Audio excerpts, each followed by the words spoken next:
MAME phase. Hello, and welcome to another stream, the second in, I think, a couple of days. The last one was not that long ago, was it? Maybe a bit more, a couple of days. Maybe it was 3 or 4 days ago, I think. I tried to do a stream, and yeah, we played a few games, but after the stream I realised my OBS settings were a bit off, because at some point the bitrate had been reset to the default, which was really low, and did not give the best quality for the video, especially on the racing games. I don't quite know what I'm going to play today. I may revisit some of those racing games. I may just play some other games. But yeah, let's just see if this runs a bit better this time, and everything looks a bit better in the final video, rather than kind of looking all macro blocky, which was not the best return to streaming. So anyway, we've already got Aussie Guy in the chat. Hello, Aussie Guy. Welcome, welcome. And your input is always valuable. And we've got Dragon in the chat too. So hello, Dragon. I don't remember seeing the name Dragon before, but if you're new, then feel free to introduce yourself. And if you've been here before, then I apologise. Sometimes I do forget names of people who've been in here. Yeah, so anyway, so what we got? I'm going to start with a bit of Desert Breaker, which is kind of Sega's attempt to do a run and gun, which, well, you know, vertically scrolling run and gun. So the kind of thing you might be more used to. You seem to have a helicopter sound stuck. Sega's attempt to do a run and gun, which didn't really gain the same popularity as anything like Commando or the Shock Troops on the Neo Geo. But you see a freeze in 5 seconds. I don't know if that's your end or not, because I'm getting it's showing us good connection here, so maybe the bandwidth is too high for you. So yeah, actually it maybe the bandwidth is too high for you on this, but we'll see how it goes. If anybody else reports issues, I might have to try and turn it down again for a future stream. But yeah, maybe try turning down your actual from 1080 to 720, something like that, your end, and see if it helps. But we'll see how it goes, because I'm having to experiment with the settings, so I did lose the ones that I've been using for many years. So yeah, this is a game that I think is often overlooked. It's on Sega's System 18 hardware. And it does just follow, you know, your standard pattern of walk up the screen, low stuff up, get your power-ups, enemies swarming you from all directions.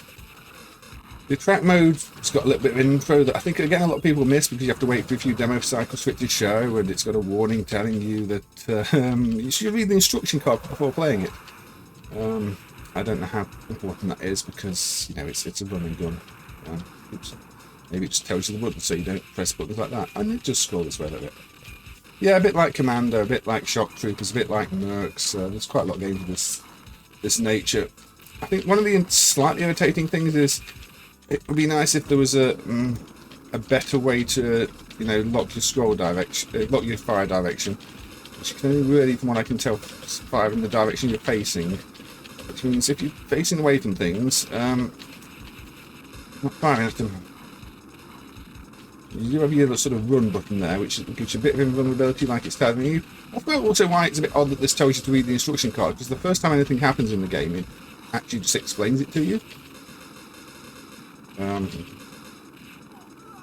If you run into tank drops like that, tank shells, then you're going to get very far.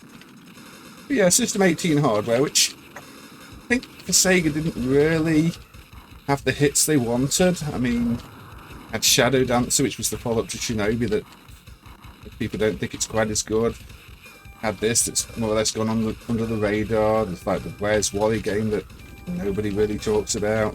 DD Crew, which is kind of poor as beat 'em ups go.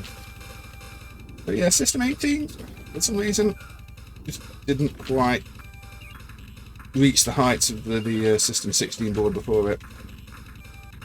Moonwalker is generally considered pretty good and popular. Yeah, it looks like Mercs, I should say, Aussie Guy. Got your vehicles. I mean, it was a popular arcade genre, really, wasn't it? Swarm you with enemies while you run along. Even games like Ikari Warriors. I don't know what the first game in the genre was. I kind of want to say Taito's Frontline, which does predate Ikari Warriors, Commando, and all that lot. That's got a very similar formula, just a bit less refined. And yeah, hey Mr. Fun Guy, welcome. I hope you're doing well. And of course, hey Thomas, hey Fishbot. This looks fun. I mean, it'd probably be more fun if I was better at it. And remember to use like things like that. So you hit your bomb. Yeah. Keep going. Oh, look, through the grass. It's flamethrower at the moment. Just replace it, yeah, with a different weapon. I kind of like the flamethrower though. I don't know if it's technically any good. Also, I don't know. Is this dash unlimited? Probably not. These mines, if I walk on them... No, I don't want to walk on them. That's good. Fancy background scrolling effects. Now this does actually make use of the Mega Drive VDP that System 18 had a fair bit more than some other games on the hardware. I think for various background layers and things like that. Not sure exactly where, but I know when I was debugging it many years ago after hooking up the background layer, I found quite a lot of places it was used and had to check the mixing and everything else. There are no bombs I can use on the boss. Apparently not. It's not the best shot either for the boss. It have to be in the right position.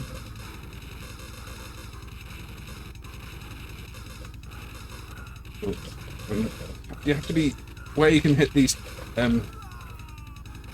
gun turrets, but also that puts you directly in the line of fire. And as I said, you can only fire in the direction you're facing, which you've got a shot that just goes straight in front of you. Means you're always putting yourself in danger. Well, that's one of them down. And we've got the main thing to take out. So, yeah, I don't know why this didn't really see the same success as the others. Maybe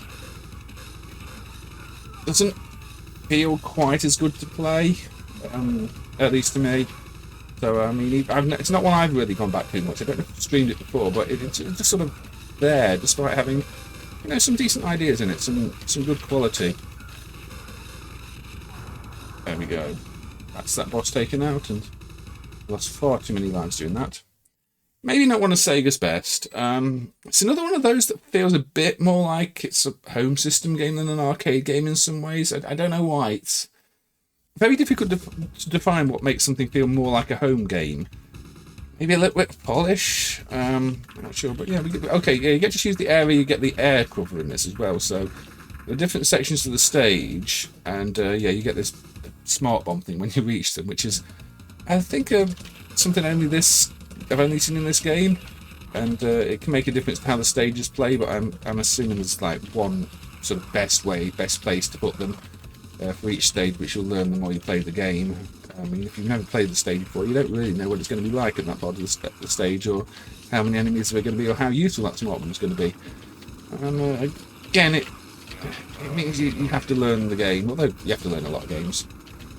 I think the stage have got multiple routes sometimes too, so I don't know if you can waste them by putting them in a place you can't get to. Oh, the bridge is going. I don't know. Oh, maybe you have to be on the bridge because it won't let me off the bridge. I can't remember. It's been a long time since I played this one. So whatever happened there, not sure, but we can jump in one of these, and now we get a little water section. See, now it feels like it kind of wants to be spy hunter. It's put me on the boat. Look, yeah, you don't have to push. It's kind of awkward because you have to be quite near the edge sometimes for it to push the screen. But scrolling feels very strange in this game. But I mean, it's playable, and if you've not played it before, it might be worth checking out. Maybe it's just trying to do too many different things and not doing any of them especially well. I do think some of the layering's a bit messy. Not quite got the hang of having all these different video layers and say the VDP layers. I think they can only mix in a certain way. It's a little bit all over the place. And you seem to get stuck on things quite easily, like that. Can you go up here? Nope, just keep going this way.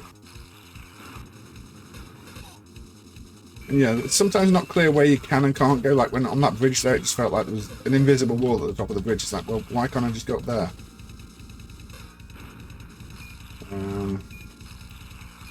Yeah, it's not the only sort of run and gun like this that gets overlooked. I think Thunder Zone from Data East often doesn't get much of a mention either. We've got two tanks this time. It could really do with, I'd say, a rapid fire or a hold in the direction, hold direction while you fire, rather than, you know, always firing in the direction you're facing.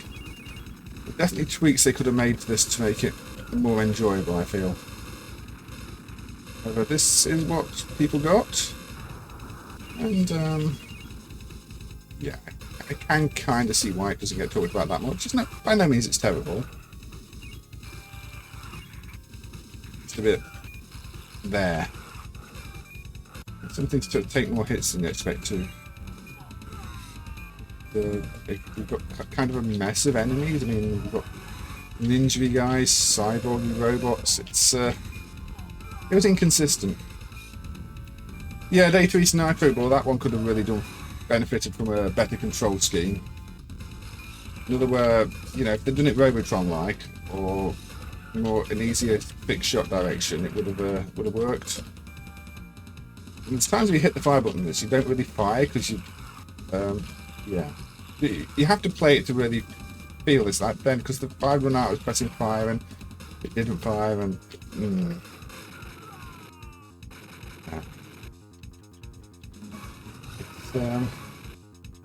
yeah, not one of Sega's finest. Maybe with a bit more development it would have been fine. Sort of feels it lacks polish. Again, the tank just suddenly appears, zooms into the screen at lightning speed, and is right on top of me, and I'm washed by it when I wouldn't have known it was coming. Just bomb it. Not too much. You feel a bit slow in your movement. Keep going.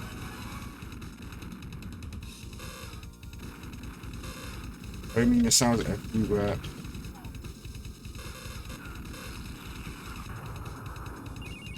It's got some nice explosions. If you play this and then you play Mercs or even Commando, yeah. So this is the area I selected for bombing, and wow, that was kind of useless. It just bombs some regular, easy to kill enemies. So I'm escaping. That wasn't the correct place to be shooting. Oh, I could have maybe chosen with a weapon. I guess that wasn't the best place to be using the bomb.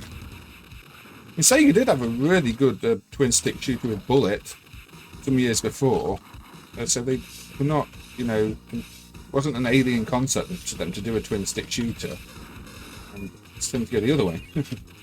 It's different. But yeah, if they didn't, again, I pushed so close to this edge of the screen there to scroll it that I can't see what's coming, so I have to stop again. And another one of these silly tanks.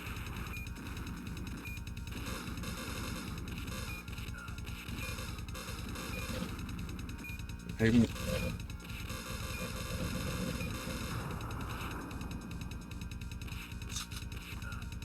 Let's try this one. Spread one, yeah. Nope, go the other way. Little late for a System 18 game. I mean, 91. It's 91, I think. Is it 91? Or is it 92? Yeah, I think we're starting to see more graphically impressive platform. I mean, platforms by then, and again here it's not really clear where you can move and where you can't. You sort of go partly into the building, then you get stuck, and every time I look at this I think I should give this game another try. What didn't click with me, click for me with it, and then I play it and I go, oh yeah, it that's what didn't click. It's just sort of the combination of everything. Yeah, 1992 System 32 was already out. So maybe this was kind of a low priority for them. Maybe it had been in development for a while. Maybe they wanted to use up boards they have left over. I really don't know. It's not like they didn't use some other systems quite late on. I mean, there's that System 16 puzzle game, I think 94. which is kind of, well, it's a bit of an outlier. By then they were mostly using the older boards for, you know, kiddie rides and things like that. Bomb effect really doesn't work properly on this boss. So, it is 3 players, maybe it'd be more fun with 3 players, but I can imagine it's going to be very cramped.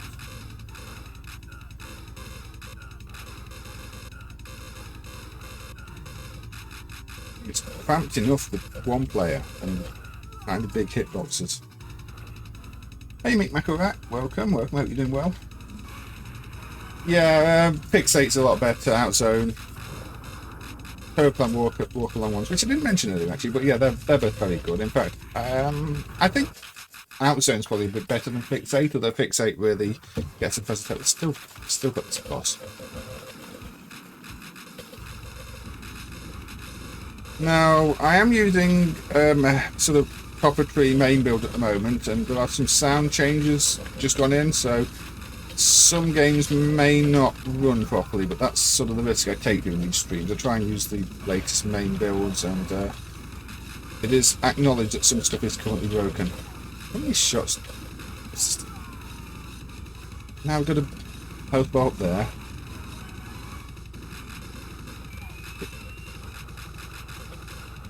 And you've got weird colour cycle effect, but it's just all over the place. Yeah, I guess again for puzzle games they just wanted a cheap board to put it out on, but 94, yeah, they could have used C2 for it, I think, so at that point. But again, I'm guessing when you see these really late releases on platforms, it's just a case of, we've got hardware we need to get rid of. What are we going to do with it? Let's put a game on it just so it doesn't go in the bin. Finally, the very bullet spongy thing is down, and the ground is still scrolling. In fact, why was the ground scrolling? Why? I'm not on like skates, but this sand. But maybe it's just meant to be moving sand, but it just looks like it's scrolling. Yeah. So again, we choose where we want the airstrike to be, and again, I have no idea. Because I've never played the level. Well, not played it recently. If that's a good idea or not. And then we just got more sand, more of the same enemies. It all starts to get a bit samey. There aren't that many things to jump in that I've seen. There's that sort of mech near the start. But other than that, mostly on foot. And this run thing, I don't know when's best to use it. You need to run into trouble more often than not. If you are invulnerable when you're using it, but not when you're not. And I'm just being swarmed by enemies. You get freezes every couple of seconds, Dragon. So yeah, maybe my bitrate is a bit too high. I can't really do anything about that right now, but I'll keep that in mind for a future stream and maybe drop it down a bit. So, is anybody else getting freezes, or is it just Dragon getting freezes? So I don't think I can adjust it mid-stream. So that is something I'll keep in mind for the next one, though. You're getting some freezes too. So yeah, it's probably set a bit too high. Okay, this is one of the issues. This is one of the issues. Yeah, we are getting some drop frames according to that. So, right, let me drop it down at least for future streams. In fact, I may try to restart the stream. So, okay, yeah, there's obviously a problem with these settings I've got it on at the moment. So I'm going to take it down a little bit. I think there's probably, I don't know if it's the connection here. Again, this is why I'm doing the stream, so I can tweak this a little bit.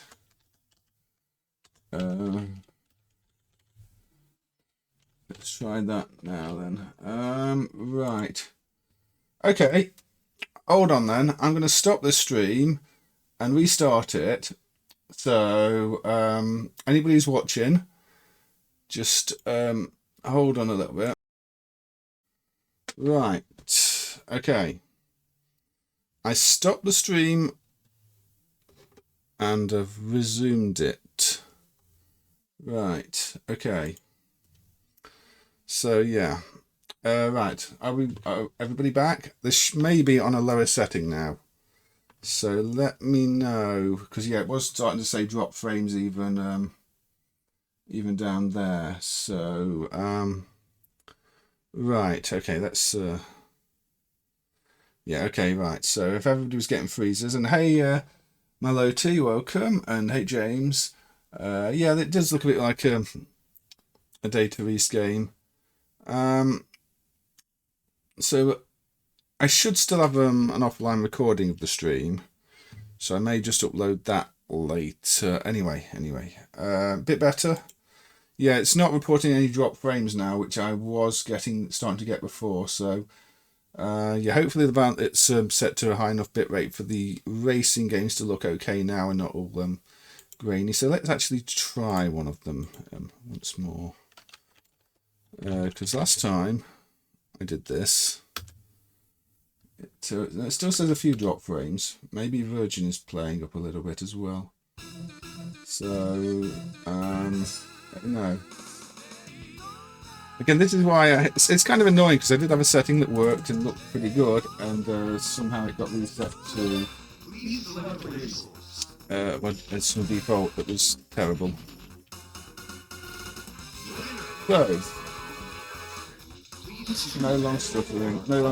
Okay, cool.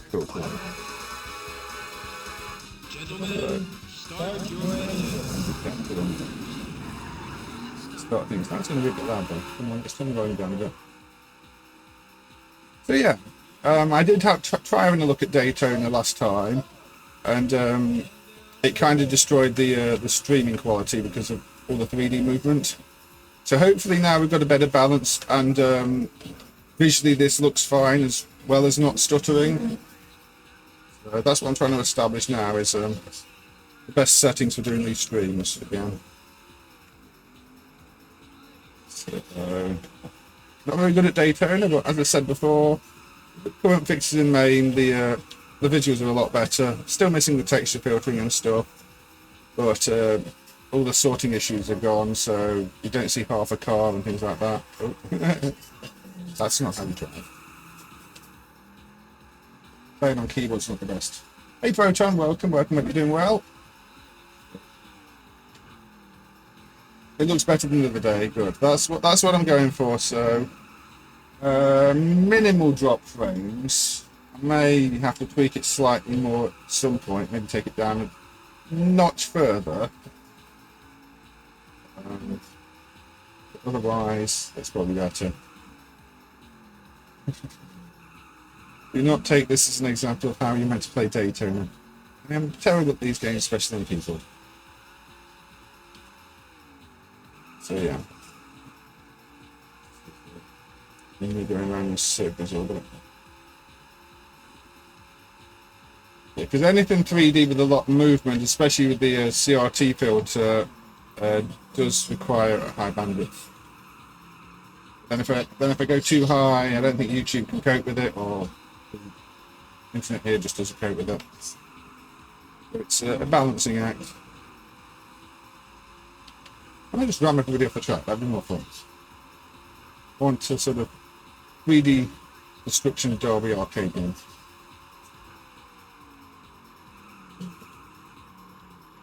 You're worse for it, aren't you? It works worse for you now than before. So yeah. Well, this is Daytona. Yeah, this is how it currently runs in MAME. Thanks, George. We'll definitely stay on the automatic. Yeah, there are more than the one track in Daytona, even though a lot of the time you just see people play the first track.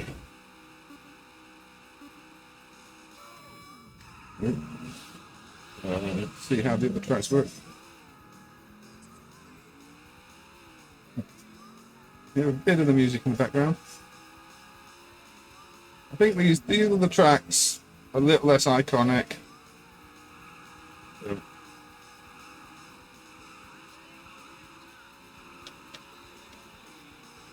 Yeah, they are. Oh, that was a good crash.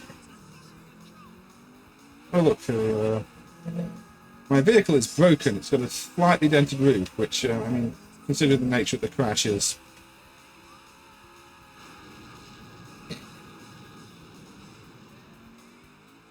This is definitely how you meant to play Daytona. I guess if I was actually had properly, you know, properly set controls and wasn't trying to play on the keyboard, it might be a bit better. But I mean, everybody's going a bit off the track there. There could still be an emulation glitch. Maybe the physics isn't quite right, because the computer cards there just seem to be somewhat on their side. Yeah, that's not how you drift.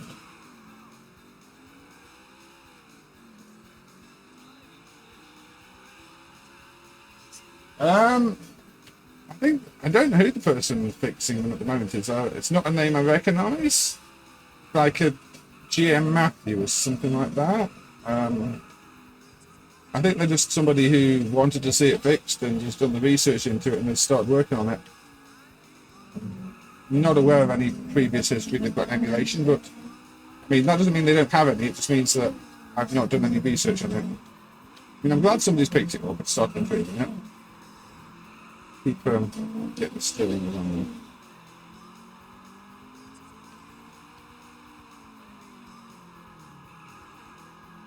GM Matthew. Oh, a supermodel then. Ah, okay. Right, that's pretty good then.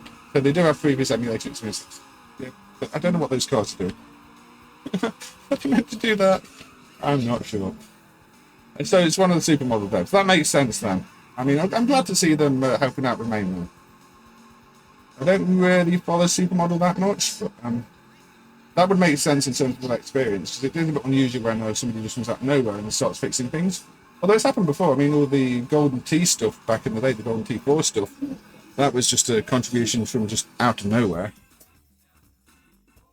You're probably getting a bit of audio echo because I'm not on headphones, so you're probably getting the game audio from the speakers in the microphone. What's my favourite Daytona USA song? I mean, I'm not one of the people who's a big fan of the soundtrack. I know people consider the main theme iconic, but I mean, it's no magical sound shower or anything like that to me. But yeah, I'll turn the actual speakers down a bit. It's really warm today, and I don't really want to be wearing hot, sweaty headphones all over my ears because that's just uncomfortable. So I thought it'd be okay, but yeah, this game's a little bit loud. So yeah, I'm not sure it's perfect yet, and some of the car behaviour there was definitely unusual, but it's improving. Visually, you know, a lot of the issues we had before just are fixed. Yeah, the cars are doing a wheelie. I mean, I don't know if they're meant to. I have no real experience in playing that track. But anyway, so that's a bit of Daytona. Not too bad on the drop frames. It seems to have settled down, so I think we're okay on that. So yeah. Anyway, do you think Magical Sound Shower is a jingle in the game?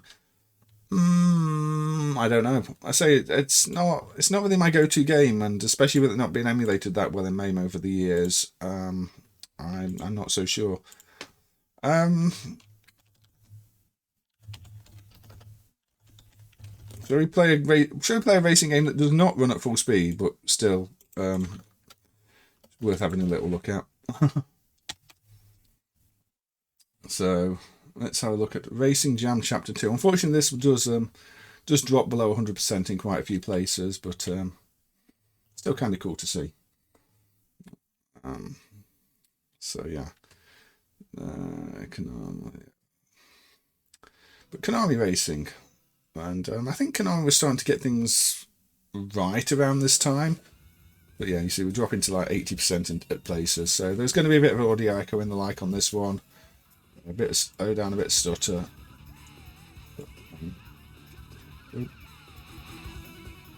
So yeah, that's not a streaming problem, that's just MAME not running at full speed. You can still see it's kind of impressive.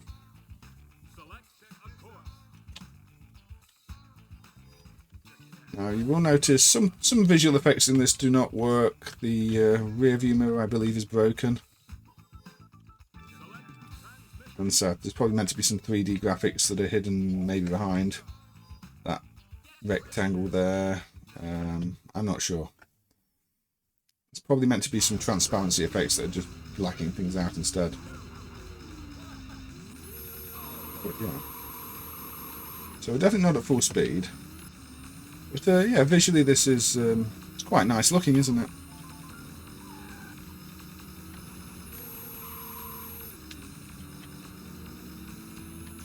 There's a few moments like here where it's nice and 100% speed. That's the thing with this one. It's kind of inconsistent.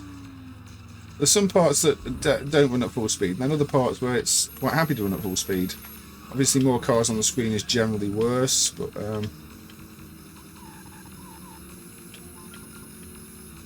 it's close enough that you know, the next few generations of processor may quite easily run this at full speed. Assuming there's no room for optimizing the driver as it is.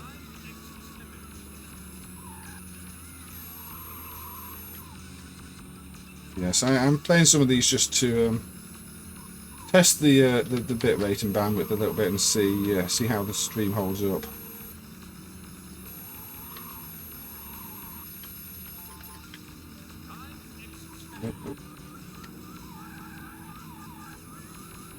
We can probably move on to some more traditional games afterwards. But yeah, this is a bit later than the Model 2 games. Newer hardware, and I mean visually you can tell that.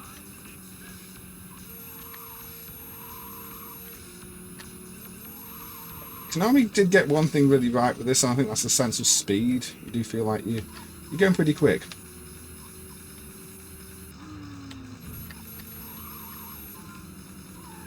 A lot of other Konami races, the handling feels really off. Whereas by this point, I think it feels rather solid. I mean, probably better if you've got the proper controls, but it doesn't feel quite as twitchy as some of the earlier Konami races.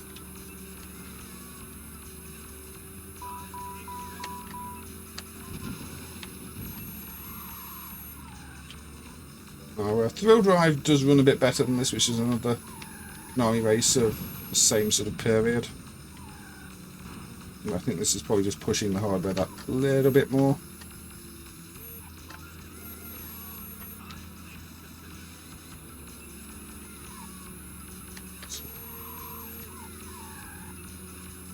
Do you like anything with a nice big bank to it?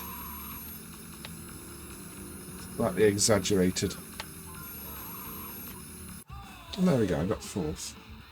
Better than N64, yeah. Looks like a Voodoo 2 game, a bit better. I mean, it's got two Shark processors for DSPs. Yeah, it's kind of beefy hardware. Did Konami use Voodoos on this? I know they did on some platforms, but I don't remember if this one was Voodoo or this one was custom.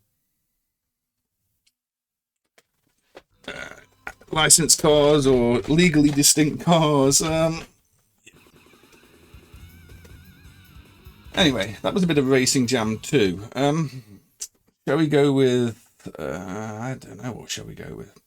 Shall we go with some stuff that's not actually working, just to show what's been looked at recently?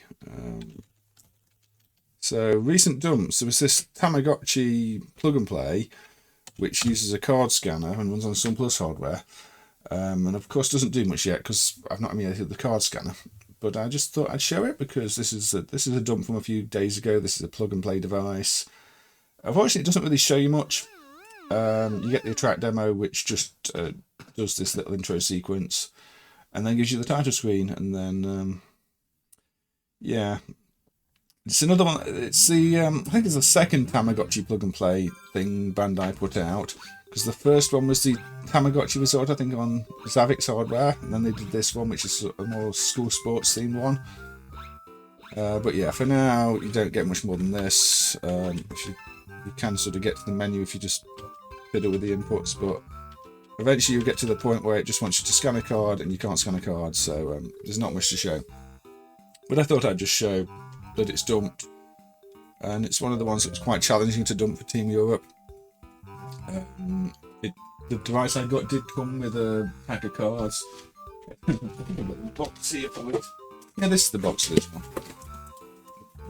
Let's see, so that's what it's meant to look like, some sort of volleyball type thing. The unit's already been taken apart long ago. So that one was dumped, and maybe one day we can get it unlocked. But yeah, that's just not the most interesting thing to show off because it doesn't really work yet, but I figured all the recent dumps, that's one of the few that is actually showing something, because most of them are sort of ARM-based hardware that we don't do anything at all with yet. So yeah, there's that. What else is new? Maybe not MAME news related, but one thing I did notice is the SMS Power competition has been running. The coding competition has been running over the last few months, and some of the entries are quite interesting. So somebody actually ported Pac-Man to the Master System. I don't know if this is based on the Game Gear version or if it's a fresh port, but until now, yeah, the Master System did not have a version of Pac-Man. So this now exists, and it sounds pretty good. I don't know if the ghost patterns work properly. There's a bit of a touch up on the graphics. See, everything's got a bit of a shine to it. That's not just the shader effect. So they've tried to make it look a bit better than the original, a bit more modern. But yeah, if you like your Pac-Man and you have a Master System and a flash card, then you can now play a decent port of Pac-Man on your Master System. So, I mean, there are some other entries in the competition. There's a shoot 'em up. I don't know if we'll look at them all, but well, we won't look at them all because there's a lot of them. But I just figured I'd, because it's a mainstream and everybody loves a bit of Pac-Man, and it's your iconic game. And I've done streams before where I've compared different ports of the same game, and now if it was ever to revisit Pac-Man, I can add this Master System port to the list.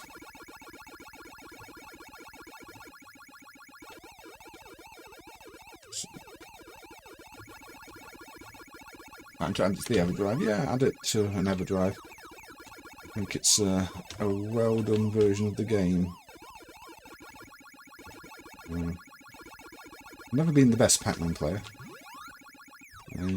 No, I just have to learn the patterns, but there are many other things I can learn instead of Pac-Man patterns. I don't think I'm ever going to be trying to challenge for them. Well, that's my own fault. Does MAME support SMS FM expansion? I think if you run the Japanese SMS, you'll just get the audio because it's part of the system.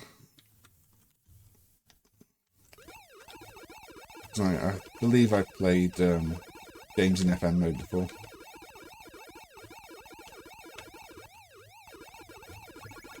It's just, the export models didn't get it. I don't know if you can add it to the export models.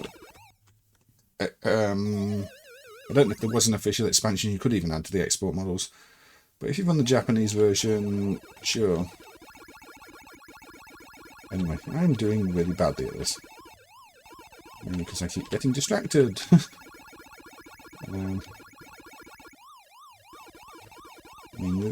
Due to resolutions differences, the maze size is not quite the same, which again is one of the reasons a lot of versions of Pac-Man do not have entirely accurate ghost AI.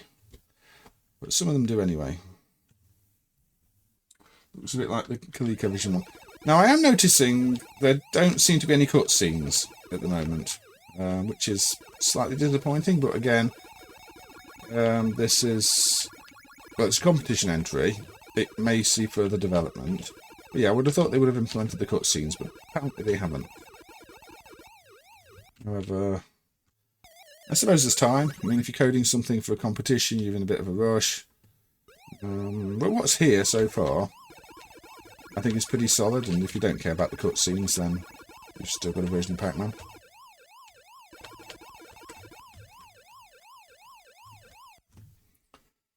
Let's kill myself off on this. Some of the other entries are rather impressive, and I may have a look at them in my own time first before streaming them. But, it is just a shame they've not got the cutscenes in at the moment. Maybe it... I think it did alright in the competition. The results are in. This wasn't the winner. But maybe if it had the cutscenes, it would have scored a bit higher. although it's still just a Pac-Man port. And I think with this kind of competition, it's good to reward people doing original games. I mean, ports are good and all, but if somebody's done an original game, I think they deserve a bit more praise than just, oh, well, here's another version of Pac-Man. However, you know, this is still better than quite a few versions of Pac-Man I've played, including ones that have been released commercially. I mean, one on that basic fun mini arcade cabinet is terrible. The micro arcade one is terrible.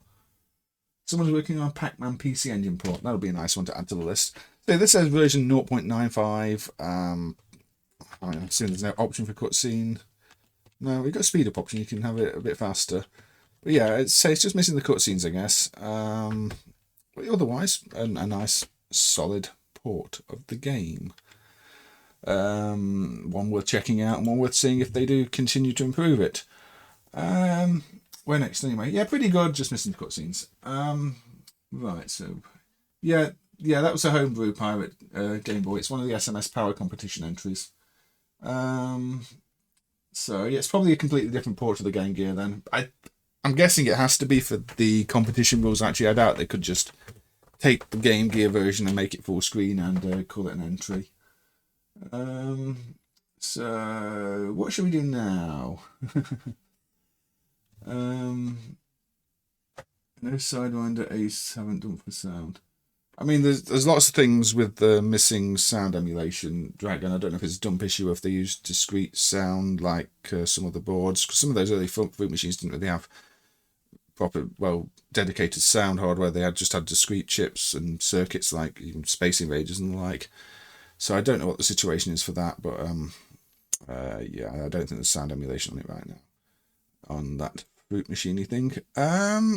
Right, what shall we do now? Shall we just pick a random terrible old game to play? I think we should.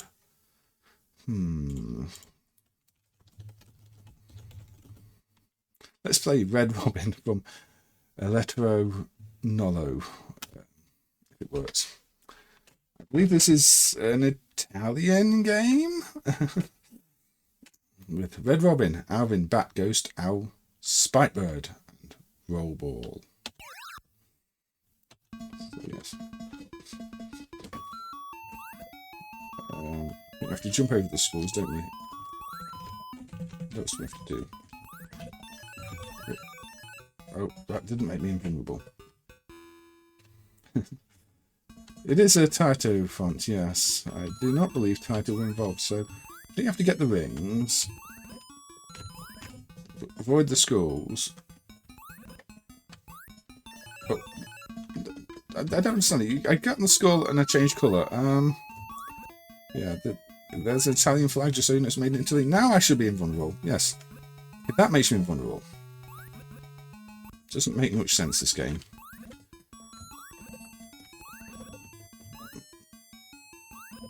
So jump there. Jump there. Yes. There we go. I think you have to get everything in the level to be able to complete the level. Very simple little game. That looks like you should be able to go up, but again, let's get the jugs. Flowers. Again, this is kind of obscure. Oh, and yeah, you have to get your jumps right. Slightest collision and you are dead. Perfect game if you are drunk. I don't know, it might require a bit too much precision. Right. There we go, just so you know it's made in Italy. You get the power for being made in Italy. Very patriotic.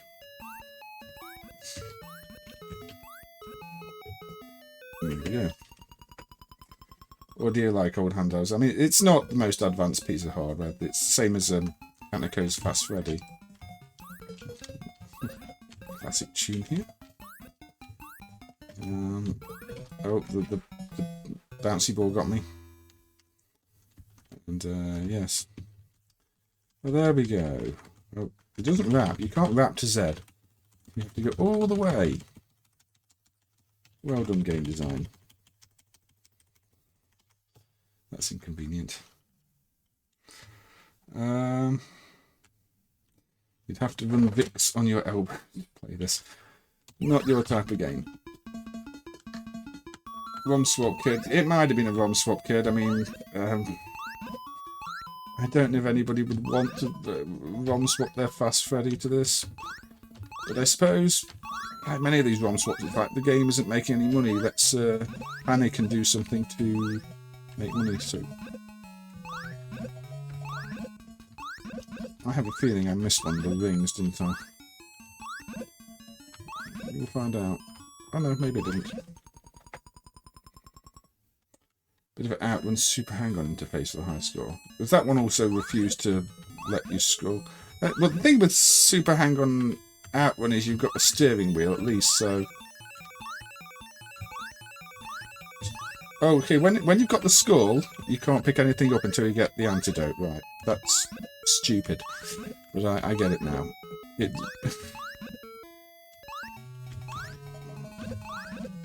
game's got some ideas in it.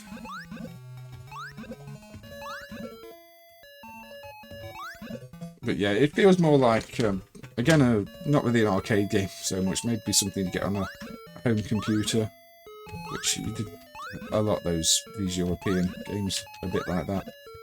Ideas that kind of maybe sounded good on paper, but just feel a bit silly when you're playing them.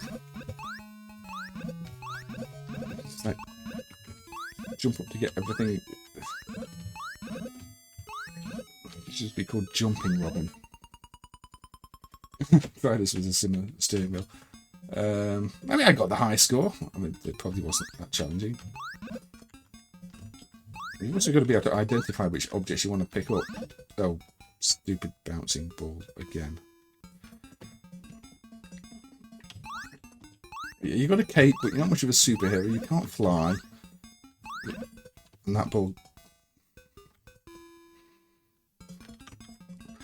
I'm going to have to get better at dodging that ball.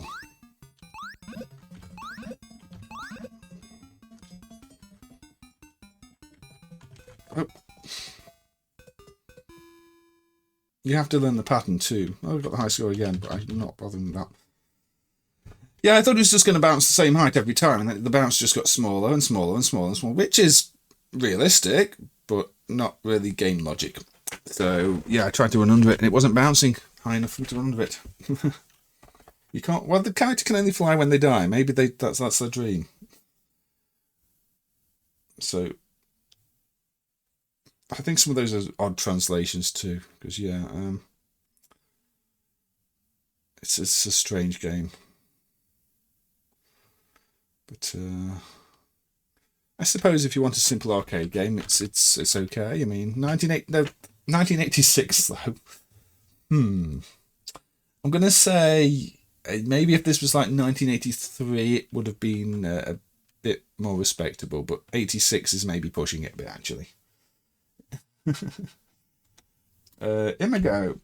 Imago's got all the Starfield stuff and everything else going on there, which makes it a bit more interesting, even though it's a centipede type game. In fact, Imago's kind of interesting.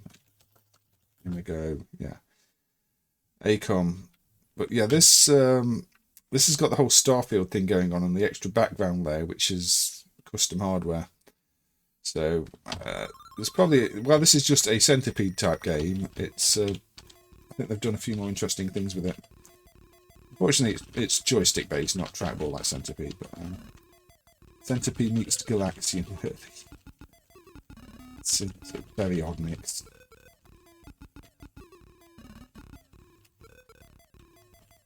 Doesn't mean it's not fun. It's just an odd mix.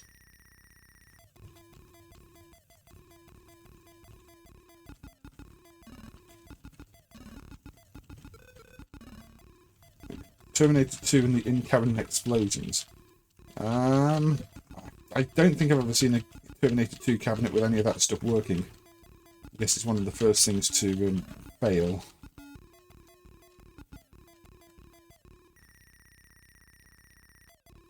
Yeah, a decent enough Centipede rip-off with a few of its own ideas.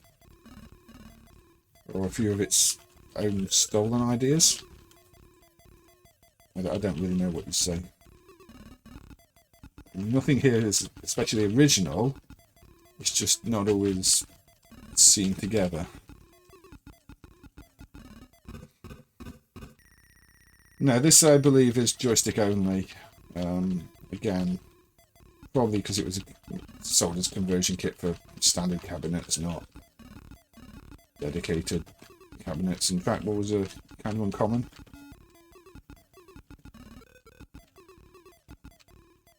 Not awful, probably really rare. Sound is somewhat weak.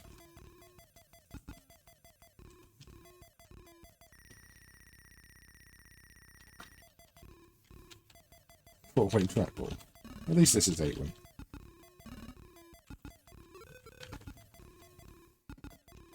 There are definitely worse ways to play Centipede. Oh. Oh, look, double up. Now it's gone with Gallagher.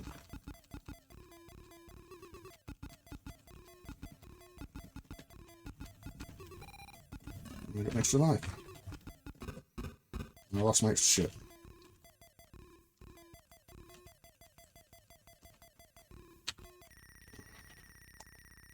Yeah, it's got a Galaxian Starfield. It's got this weird organic wavy extra layer. So they just threw in a bunch of extra hardware. I don't know why, but they did.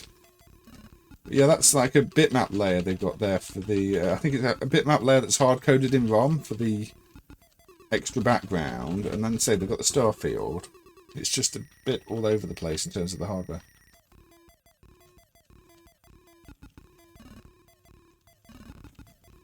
Is the secret ending in Sly Spy a joke? I've not heard anything about a secret ending in Sly Spy.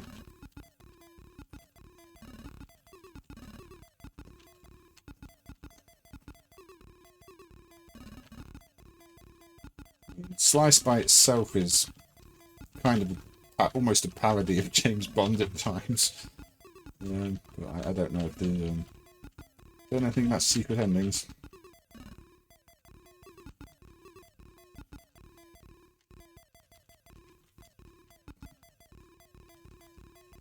Yeah, this is going to be a very hacked up board, I'd imagine.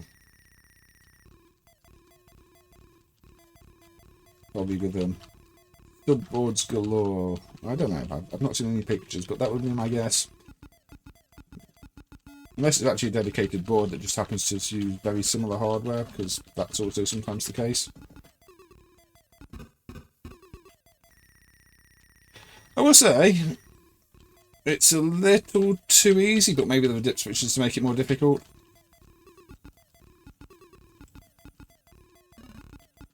So, yeah, it's kind of fun. Oh, I've got my double shot again. It doesn't do much. This is a static background image because it's one ROM that just provides the background. I don't think it's got capacity for any more background images. So that double shot does give you basically a free life at the same time.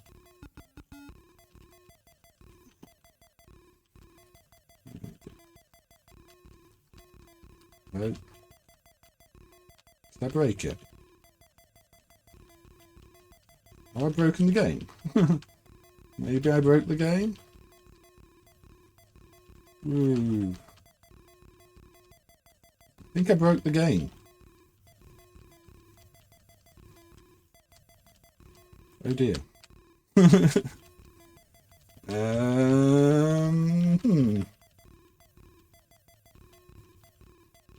Yeah.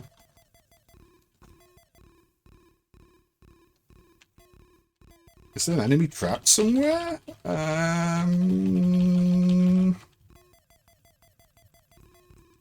thing is, this is almost certainly just a glitch in the game because the hardware is simple enough that you know, it's not going to be a processor communication breakdown because it's just a single CPU. Could be protection, but I don't have any protection on this. Yeah, I appear to have broken the game. Unfortunately, I think it's permanently broken because there's nothing that can kill me. Yeah, let's just run it at full speed. Yep, it's just broken. So, if this was an arcade, you'd just walk away from the cabinet and somebody would have to turn the machine off. Well, there you go. Yep, I softlocked the game somehow. Okay, I mean, that's why games should always have a timeout type mechanism, so that if something like that happens, it can still game over. But in that case, no. So, let's count today. We've had bitrate problems because the bitrate was too high, and now we've soft locked a game. This is going so well. I wonder if anybody else has broken that game before. I'd have to check, but I don't know. I've never heard anybody say it's broken. There is another set in MAME, so maybe the clone set's a bug fix set. No, it's just marked as no cocktail set, and it's got an earlier copyright date. So I don't think the clone is going to be less buggy if it's got a 1983 copyright date, not a 1984. That is not great. I think people have played it before. I think I've seen people play it before. I just didn't know you could break it like that. Let's go with one that was mentioned on a previous video. I think the last stream, in fact. Oh, we've got to flash this one. Okay, come on. Bit of Taikou G-Nut. First time seeing it self-locked. I do like to play the obscure stuff, and if people just mention names of games that I've maybe even forgotten about myself, I will try and have a little look at them. So this is a shooter. I think this is a triangle service one, isn't it? System configuration. Game configuration. Turn. There's no volume on this? Oh, it's sound test, isn't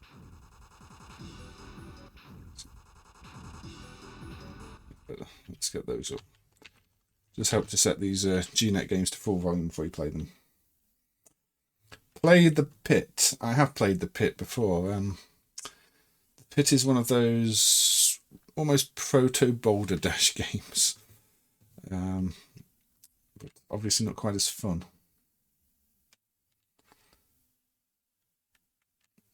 I think there's some broken background layers in survival arts. It wouldn't entirely surprise me. I think the backgrounds don't seem to sync up properly. There's some buffering issue at times, although the buffering is correct in other cases, so it's a bit confusing. So yeah, a Triangle Service who I think did G-Stream as well, and is it Trizeal on Naomi? But this is their GNet game. They like their cloudy levels. I don't know how to play this. I don't know what the mechanics are. It's one of these where you do go like this. You can build up some multiplier within this. Yeah, that's what I want. So you have to rapidly go from side to side, which it's kind of a joystick waggler. Then don't do that and not pay attention to the bullets.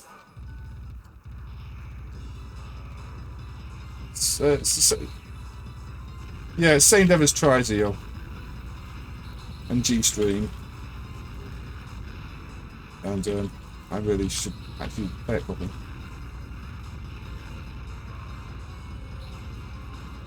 Is Trizeal the one that's just a remake of G-Stream? Oh. I think they did do a remake of G-Stream with a different name, didn't they? The bomb, which is weird transparency effects because this is PlayStation hardware.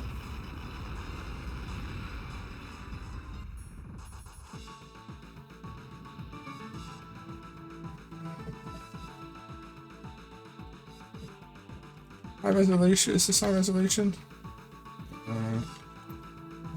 320 by 240 at the moment. So no. No, it's not.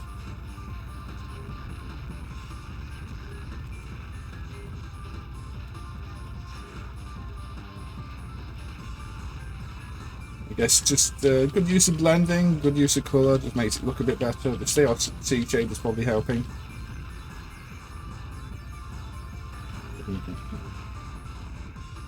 But yes, more clouds.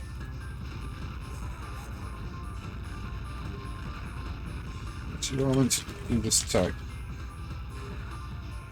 There's probably patterns where it's better to I multiply up. I'm not really playing for score, so it probably doesn't matter. Yeah, get it 5, 4, 5, 3, 4. I don't really have to shoot on doing this, isn't it?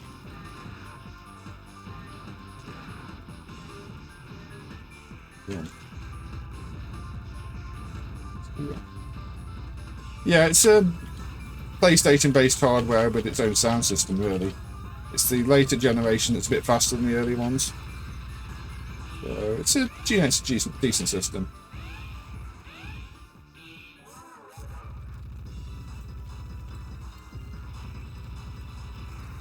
I mean, 320 240 is kind of one of the classic arcade resolutions. Even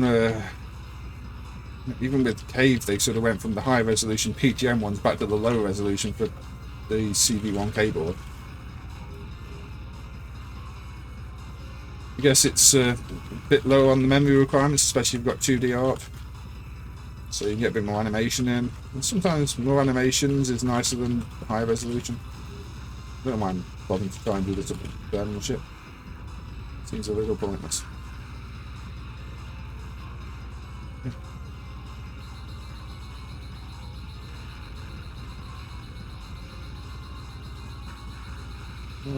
Protect me from the bullets. I don't think there's any further mechanics with that that shield, that sort of bomb shield thing, like absorbing bullets. I'm not that familiar with this.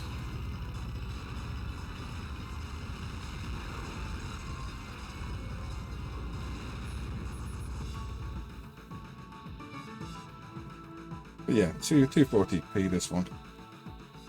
The CRT shader does help on making the resolution look better. And it's why we put up those resolutions in the first place. I think the screens just made them look a lot better than they were.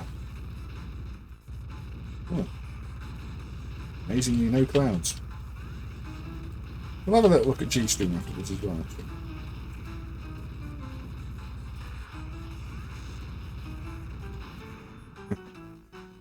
Oh well. So yeah, that's 12 Stag. GNet hardware from Triangle System. The GNet driver generally works pretty well.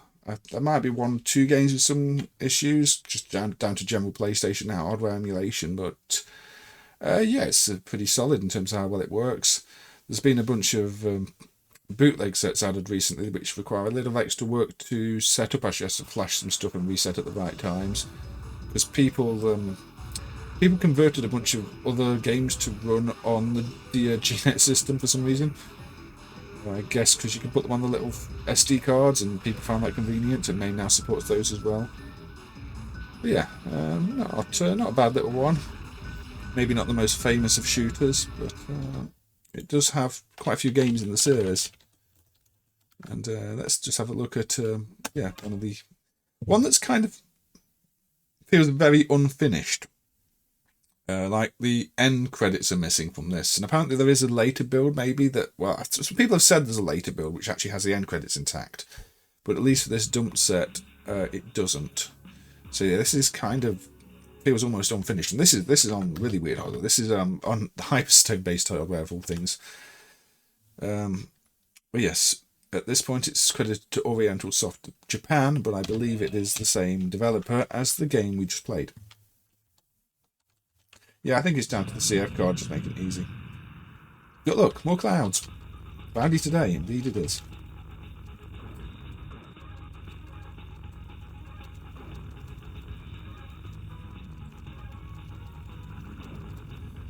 Yes, the sound on this is kind of bad, because this is just low quality loop samples.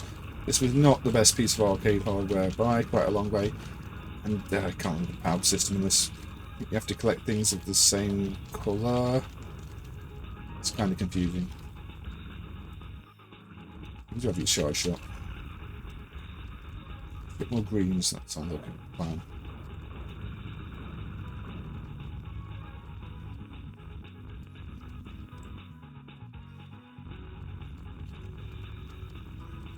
Triangle servers also did Pengo. Yeah, I think I've got that on the Switch, the thing they did with Pengo. So now it's the power thing at the bottom just has got all these colours. I think you get different strengths of different weapons depending on what's in there. So it's not quite as simple as some power systems in games. And yeah, it's the hardware close to the first castle of Shikigami. Pro Stag, yeah. Is it not the same? I think that is on GNet, isn't it?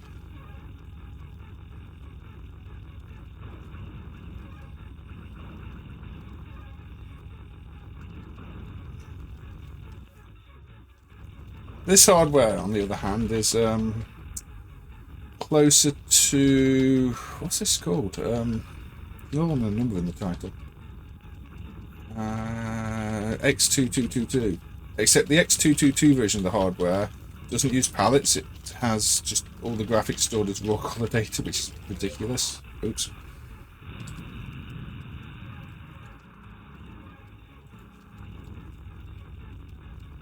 Yeah, bomb. Bomb. Don't like you run out bombs. Nothing to charge. Keep out the way.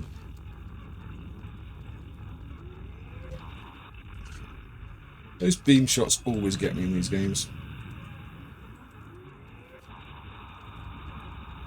The power-ups actually fall off the screen in this as well if you don't pick them up. There we go. Boom.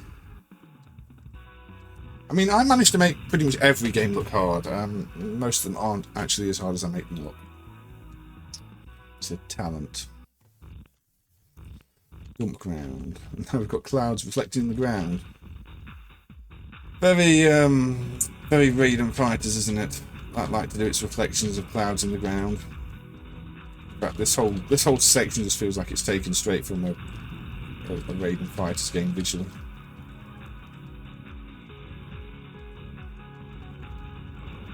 Tanks sliding across the grounds, the reflections in the water.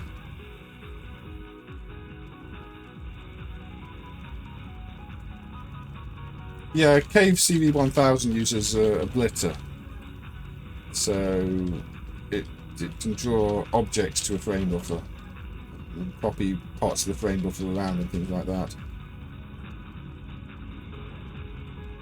It's not quite the same as what I was talking about, but yeah, this is tile map. This is tile map and sprite based. I did have to convert this drive to use custom rendering because for the X2222, with its raw palette, raw color data tiles, MAME's tile map system does not work with raw color data tiles. It has to be palletized, so the drive had to be updated to use custom rendering. It's because it's the only time I've seen a game, a piece of arcade hardware, support such a video mode. It's that much of an obscure one, and the game probably never got released either. We've not got a final build. We've not got sound on the final build at least. You can have a look at that in a second if you want, but it's you know, this is okay. It's quite a low budget effort as you'd expect from developers at this point. I just thought I'd play this because we did have a look at something they'd done later. Recognise the song with these Korean type. Well, these is Korean? No, is it Korean? Or is it Japanese? I can't remember now. But the games of this nature and the kind of loop sample recordings you get for the audio, I wouldn't be surprised if it was just ripped from somewhere. Happened more often than a lot of companies would like to admit.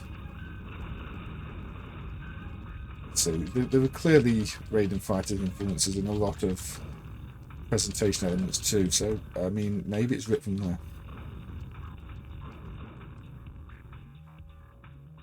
Got that sort of techno-y sound that some of those games have. Anyway.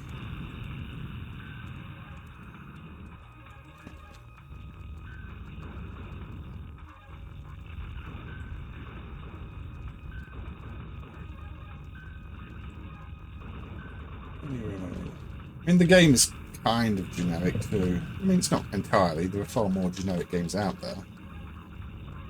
But everything just feels like it was very heavily influenced by something else, rather than being truly original. I mean, the power system's not. Visually, the stages and everything else, so it's kind of possible the music is too.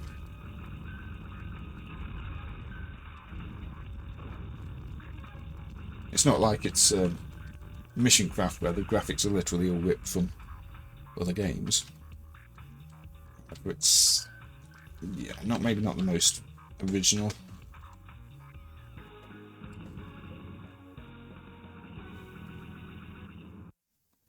So this was developed by the actual Japanese part who became Triangle Service, or is this the Korean part? I get that confused, Aussie guy. Was this developed in Japan or Korea? Which part was Triangle Service? I just know it's a Korean board, it's a Chromat board and stuff like that.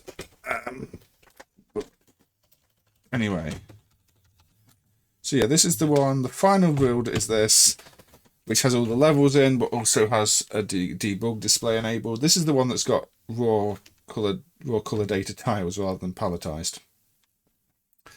Unfortunately, as I said, no sound ROMs. So, and yeah, you've got this debug display on the screen at all times. And shooters without sound do feel very empty.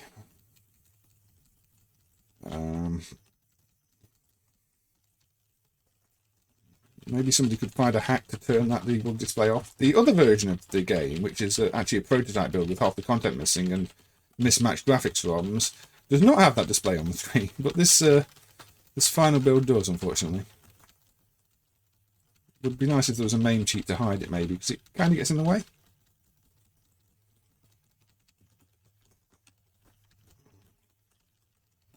But yeah, this was something else they worked on. And they didn't have the best time with the companies they were working with, because one of the developers even let us know about some secrets in the end sequence where there are some not so nice messages left hidden for the publisher and various other people. It's not as impressive, I'd say, as the other games either, but again, kind of not quite finished, unhappy development environment.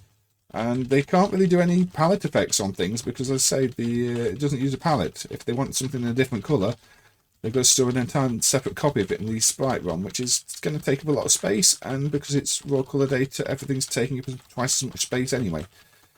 So I don't quite know why they did that, because having a palette would have been far easier. Yeah, you do have these things that you go behind the ship that you can charge up and launch.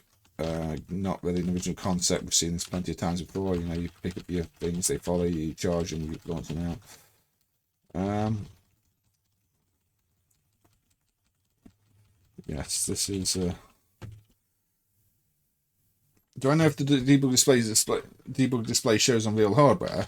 I mean, we've never had a PCB for this, so I don't know. This is emulated from the raw files that we were given by the developer, so I don't know. I don't know if we can even get this running on a PCB, because it would be difficult to know. I'm assuming it does, because it doesn't show on the other version, so it seems to be an intentional programming thing.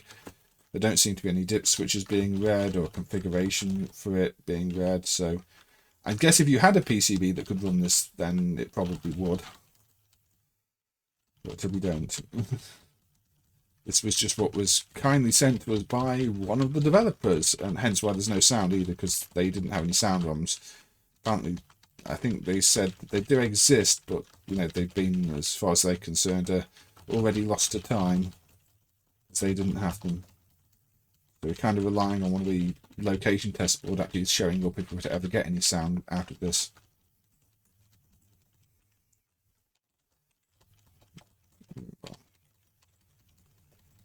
Assuming it failed location test too.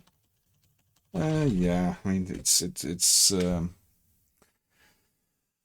not super exciting really. I can see why it likely didn't get released. It's just sort of, again, very generic and not that pretty. I think there were better shooters, and this would have been what year was this going to be released? 2000. Yeah, there were far better games on the market this time. It's Oriental Soft. I don't know if this is the same devs though. But anyway, same sort of very similar hardware to the other one though. So right, after a very quiet game, what shall we do next? I'm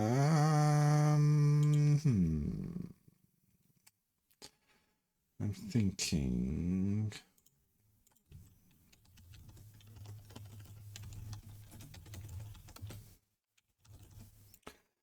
What do I want? What do I want?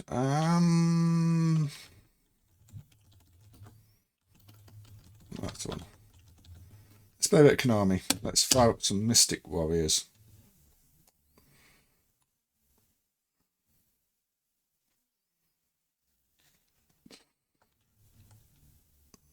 Come on, Konami one more.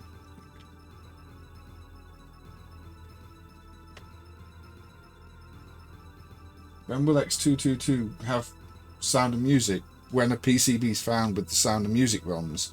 I mean, we can't emulate something we don't have the ROM data for. But yeah, I guess Aussie Guy would know if the developers were the same. Hardware says very similar, but I think the hardware was probably done by Promat. Anyway, let's just play some ninjas.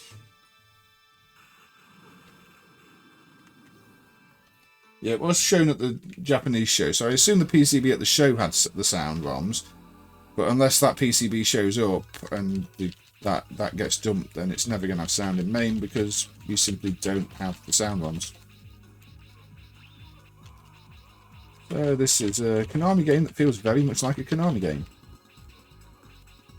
Got the sort of Konami colour schemes, run along. It's very Konami of the era, unmistakable, really. Just play, you know, like sort of Shinobis, but a bit more to it.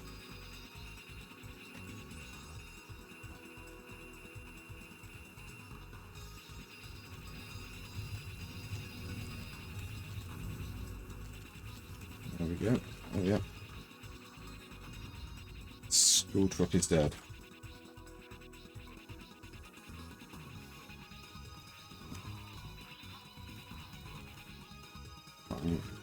Get the ninja thing. Unlike many Konami games, it makes nice use of various effects, zooming, blending. The title screen blend was recently fixed. And oh look, we've got an advert for a different Konami game.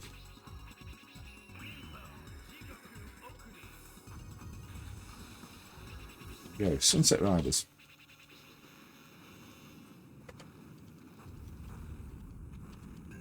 Mimessa is better than Sunset Riders. It's actually the better Sunset Riders pseudo sequel. Depends what you're going for. I mean, if you like your sort of more cartoony things, then yes, probably. Whereas, well, I mean, I'm not going to say this is super serious, but the whole of Mumessa is kind of just a bit of a joke. Whereas this at least isn't. But I do like Mumessa better. Yes, personally. This is cartoony, but not really meant to be a joke, whereas Mumessa is sort of a parody of... just a parody of Sunset Riders.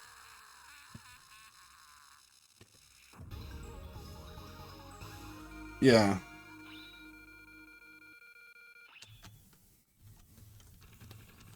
But yeah, I mean, Mumessa is Sunset Riders with cows. And I kind of like it. But many of the scenes in that are, you know, straight from Sunset Riders, just rethemed.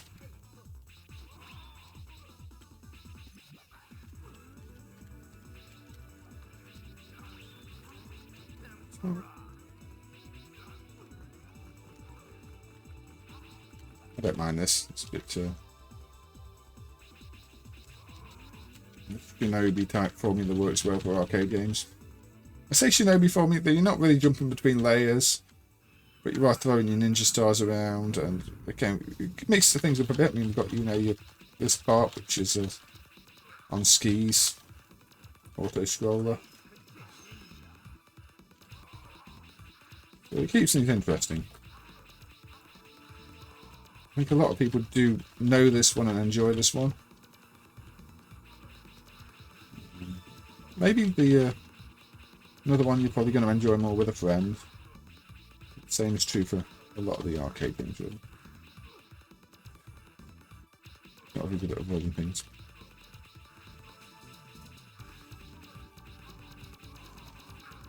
I'm not going to be streaming for too long today. We're already on an hour, so we'll play another few games. I just wanted to say try and test the streaming settings and see how that went, and I think we managed to do that after a little bit of tweaking.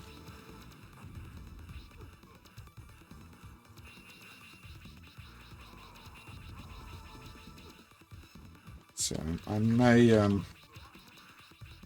may set this video to private and then try and just combine the offline recording so that the stream is not so stuttery on catch up.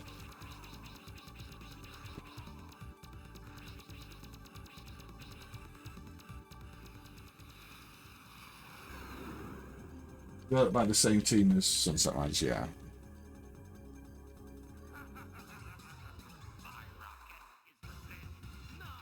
Ninja Combat on the MVS is it's one of those very rough games that makes it look like the Neo Geo is not ever going to be a successful piece of hardware. I don't know, those early Neo Geo games that were done by ADK are rough. And they might be fun enough, but they're very glitchy. And, don't make the hardware look all that impressive.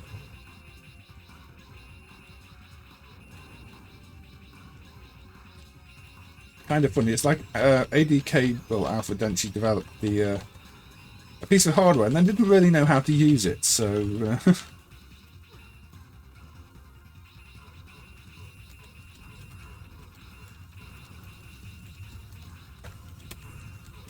this jumping over mines is reminding me of Navy Moves, the boat section on the home systems, although not quite as tight in the control requirements.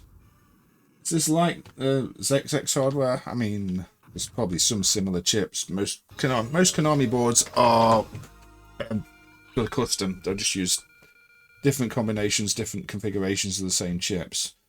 So it's more of an evolution of the same things rather than oh, this one's on the solid. You do have evolved.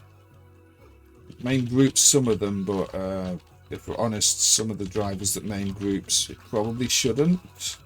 You've got things like the TMNT driver, which has lots of pieces of hardware that really aren't even that similar to Turtles in there, but there's maybe one or two shared chips. I think that football game in there has got almost nothing to do with Turtles hardware.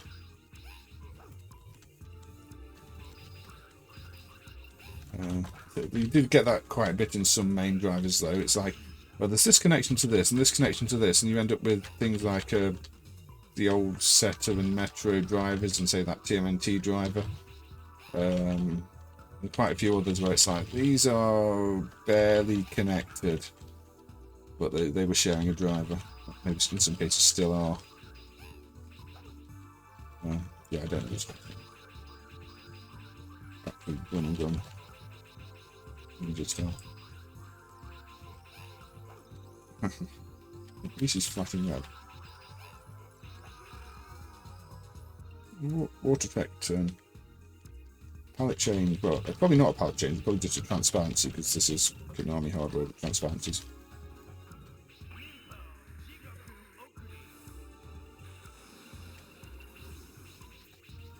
Oh, yeah, I can breathe just fine underwater. It's no.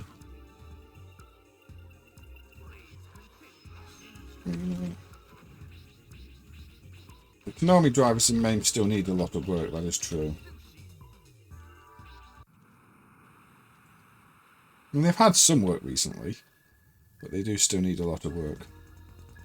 I mean, I always find surprise attack to be especially annoying because the transparencies do not work at all well, and that really impacts the game because you can't really see who's behind the backgrounds and who's in front.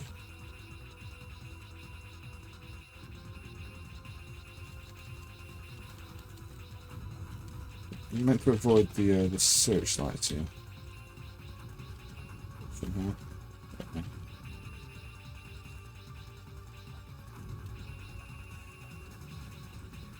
Yeah, I don't know if the FPGA implementations are more accurate to hardware or just to fix specific cases. I don't know, because I mean, I'm pretty sure we could fix some of these issues in MAME with the per game hacks. I don't know if what level of research is being done for the FPGAs with this stuff. It's, when you're only targeting a specific, like 1 or 2 games, it's easier to just do it and hack it per game, whereas if you're trying to do generic chip implementations, you can't get away with that. But maybe the FPGA just has done proper research. I know we've seen cases before where they haven't.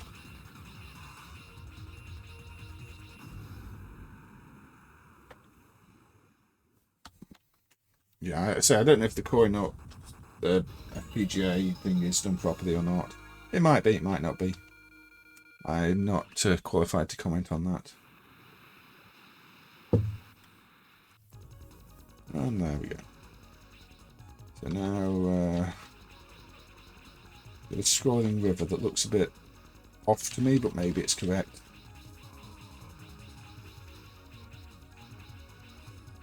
I think once this credit's over, we will, yes, probably move on.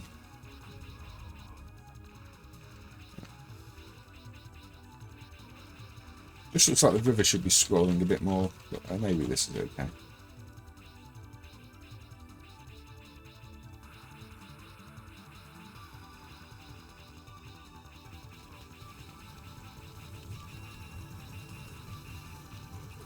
Contact us soon with information. Yeah, if they've done proper research, that'd be nice to have. So it's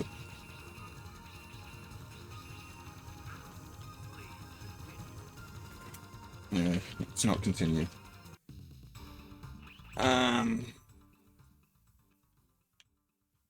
So yeah, that was a bit of Mystic Warriors. I always forget the name of this game. I think that's one of the problems. It's kind of a generic name, Mystic Warriors. It needs a bit more,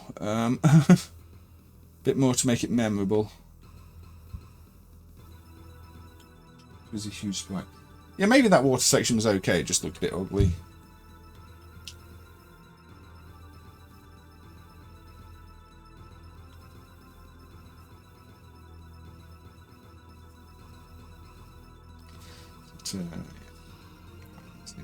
Konami do like their effects and blending and zooming, and getting it all nailed down quite right is an issue. Plus, Konami quite often throw in little protections and things like that. I think Turtles 2's got a lot of subtle protections, which may be causing issues.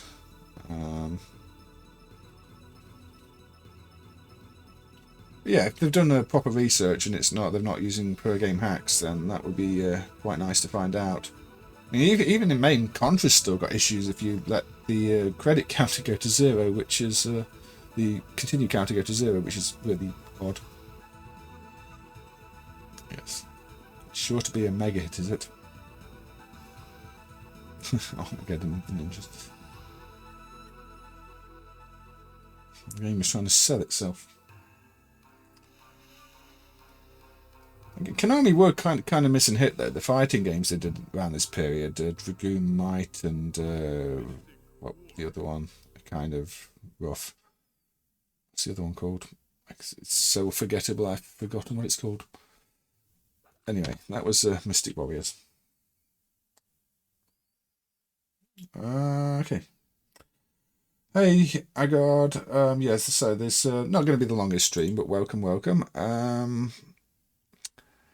I was going to do, I had something in mind that I've forgotten.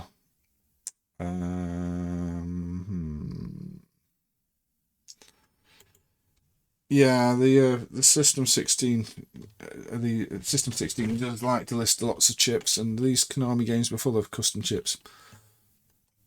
Right, I had something in mind that I've just momentarily forgotten. Oh, okay. More drop frames. Yeah, I think I'm gonna have to down the setting a little bit more because it's saying there's slightly more drop frames, but I'll keep that in mind for a future stream.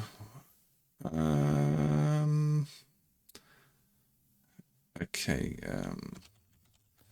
I can't remember what I was going to play, so let's just put on some Gallop.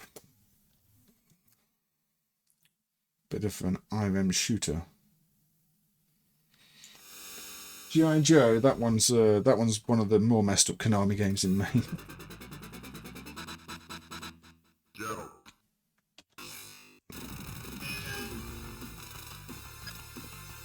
G.I. Joe is one of the few games where you really are better using an old MAME version because 3D stages actually work in old versions and do not work in current versions.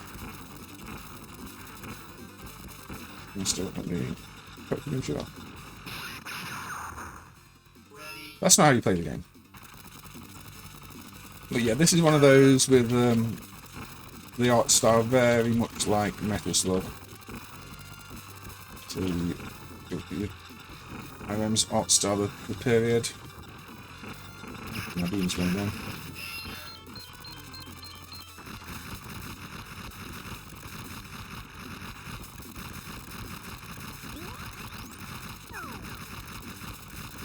So down there.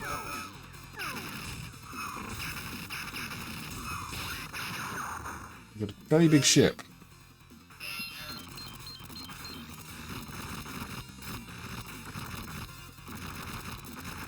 Right, let's slow down.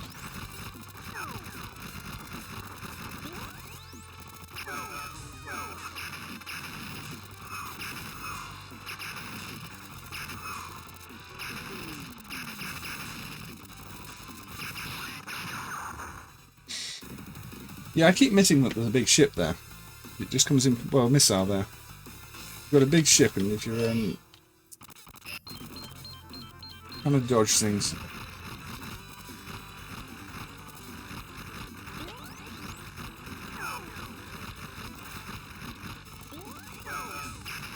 Why not do exactly the same thing again?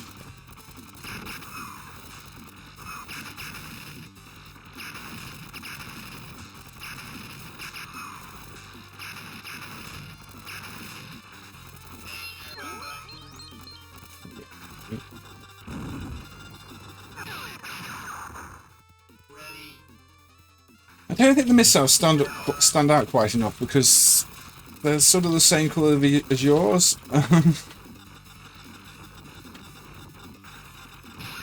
And yeah, the collision boxes are huge. Yeah, it's visually halfway between, say, R-Type and R-Type 2 and Metal Slug. Yeah. Yeah. I don't know. Shoot 'em ups with really big collision boxes. I mean, if you get used to them, fine. Otherwise, it's such a large amount of screen estate you have to be paying attention to. Especially when everything is sort of that same murky colour, it can be kind of tricky.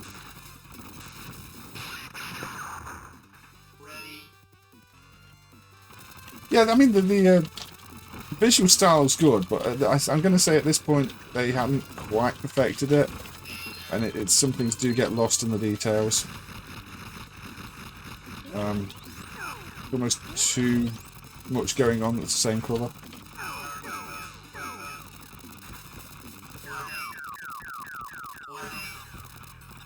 Yeah, you can see the origins of that master style, and it became much more famous with Metal Sword.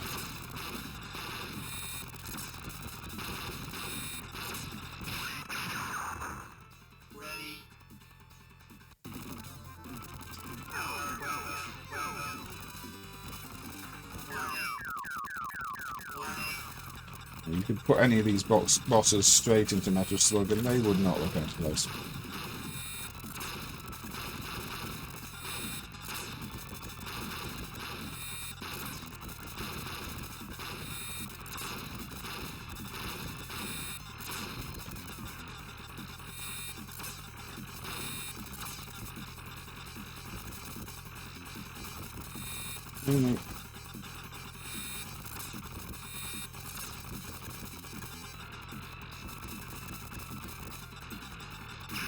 There we go. Huge hitbox, tiny bullets. No, that's the thing. I mean, even when I look at the screen when I've been hit, it's not entirely clear because I think it's usually missiles. But they're the same colour as my missiles. Or maybe an enemy ship got too close. Yeah, I'm not sure. Not quite sure where the hitbox is. It just feels huge. Maybe it's not so huge. Maybe it's just that one very specific place. But because the ship is so huge, it's not really clear to me where it is.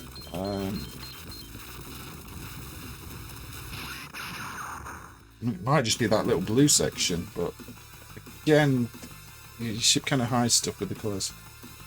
Not the worst game. I mean, I'm not saying this is a bad game. Actually, when I play it a bit more and get into it, I quite like it, and I do like this this continue effect where everything turns into balls and fades away. That's actually really neat. Yeah, you move quite slowly. You seem like quite a big target. Even if there is a visible hitbox, which I'm not sure there is, it might be the same. It might be that blue section. You've still got to remember that. And the graphics are maybe a bit too detailed for it to work as well as on some other games. I don't know. So we've been playing quite a lot of shooters. What's we're on 1 hour 20, so I'll go up to 1.5 hours on this one, as it was more of a test stream. Just don't quite know what I'm going to throw on. Any suggestions?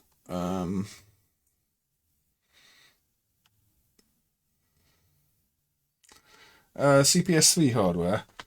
Yeah, I should be back in Blackpool, Gavin. CPS3 hardware was definitely one of the interesting ones to work on back in the day, with the sort of the RLE decompression and stuff like that. In fact, maybe we can throw a CPS3 game on.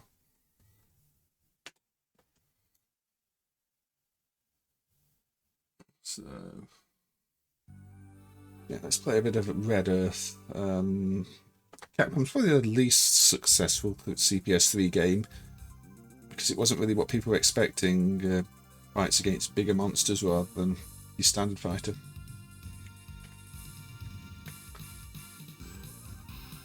So, still very well done. More RPG elements, less arcadey. Yeah, it's a very janky game. I mean, a lot of these fight the big monster games are. I mean, there's the Ninja Master thing on cave type hardware, and Konami's Monster Maulers. They're all really quite janky. I'm sure there's plenty more. Yes, the introduction to the CPS3 system was Red Earth. I mean, it shows off the hardware pretty well. You can't say it doesn't do that. But yeah, password system for storing your progress and your levels, and kind of not your traditional arcade experience.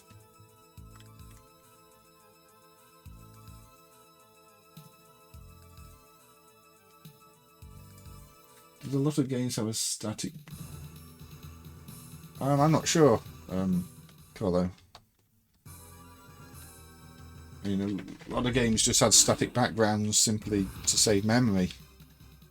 You know, if you're not going to do huge tile maps with loads of tiles, you're using a lot less memory. Therefore, ROM capacity. Especially if you're talking early games. Okay. Yeah, this is one of the games that uses the blending effect quite extensively.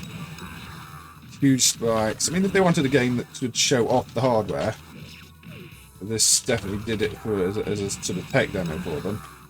Which is, I guess, why they went with something more on this scale than trying to show it off initially with maybe Street Fighter, which would be more popular. Okay, this must be something. Because technically, visually, and in terms of hardware use, I think this is more impressive than the Street Fighter 3 games. But the Street Fighter 3 games were always going to be a bit more popular. And the JoJo games, they have an appeal to, I guess, the audience that likes JoJo. Yeah, I would say it was probably is a bit close to Super Gem Fighter. I mean, you are picking up those orbs and everything else. So. No mercy. Attack.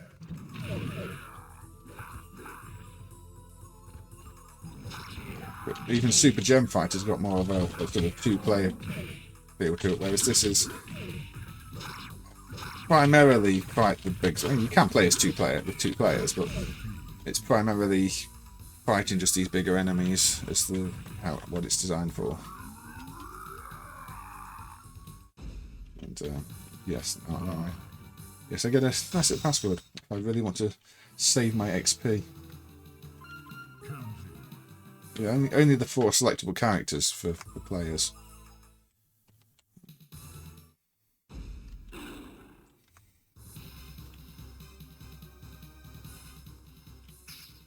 Was there 6 buttons? I believe so. Probably not using them all. Was it? I don't know. How many buttons is this? Yeah, there you go. 6 buttons. I'm just not using them all at the moment. I mean, it's Capcom, so you expect it to be 6 buttons. So yeah, if I actually use all the buttons, I might do better. I did forget that. But also, I'd have to know the moves. I don't.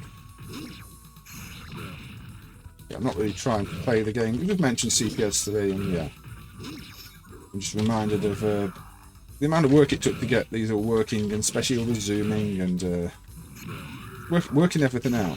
There's a lot going on with CPS3, and it's one of those systems where the higher graphics are in RAM as well. So every frame it's uploading lots and lots of data for the different sprite frames, and you have to get the timing right and everything, otherwise you'll get corrupt animations. Definitely wouldn't have been as easy to program for as CPS2.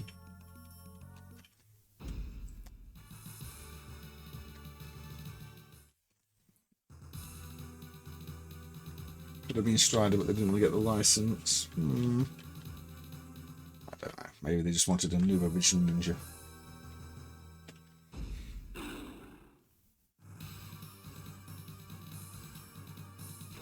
The game has fatalities. I wasn't aware of that. I don't know how to perform them. No mercy. But yeah, they clearly wanted big sprites. They spent all the budget on making these massive enemies, and so they couldn't actually have that many characters. Well, I think it's not the biggest CPS3 game either, so I think Third Strike requires more menu sims in. So, you know, if they wanted, they could have put more in, but then it would have been more expensive. I'm dead again. So yeah. That's a bit of a Red Earth, just a memory of doing some CPS3 emulation back in the day. Kind of fun. I mean, I should be doing a bit of a talk at the NOTS VG that's coming up as well. I'm going to be on a panel there where they'll be talking to me about MAME things. I don't know exactly what they're going to be asking me, but if you're in Nottingham, is it the end of July? I think it's around the end of July. I should be making an appearance there before Blackpool.